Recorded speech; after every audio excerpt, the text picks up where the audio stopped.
Buffa Louie was founded in 1987, a college student here originally from Buffalo, New York, but via Munster, Indiana. His name was Jay Leeser. He saw an opportunity in the marketplace. He saw an opening where there were no fresh-made wings, burgers, salads. The Gables building, as it became known, was a very important building. And obviously, around the turn of the century, there wasn't nearly the amount of places to gather and hang out as there are today.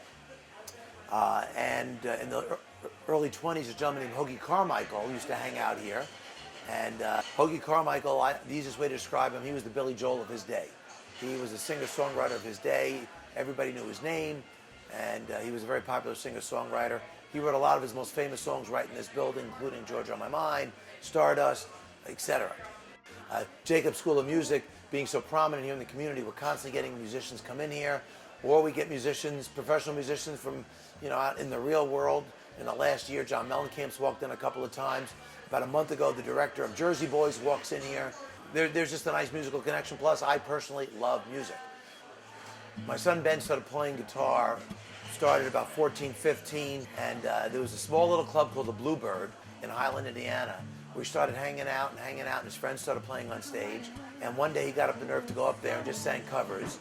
And everyone was blown away. And I knew my son could sing, but I got to be honest, I didn't realize how good he was. And I realized as his dad, you're thinking, well, you're just his dad, so therefore you're going to think that. No, the kid had talent. The kid definitely had talent. And in fact, almost 7 years ago to the date, my son took his life in our basement of our house.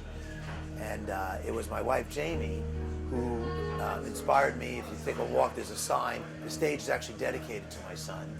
And that kind of compelled me even more to reach out to kids who need a venue, need a place to play.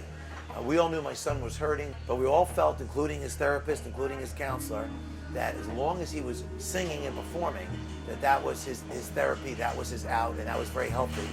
But obviously it wasn't enough. I've always felt that there's still an opportunity, even though he's been gone almost 7 years, to keep his name alive and to keep his music alive. And that's kind of, it doesn't consume me, but Hemingway said that in one of his novels, the name of his book is The Sun Also Rises, and I'm living proof.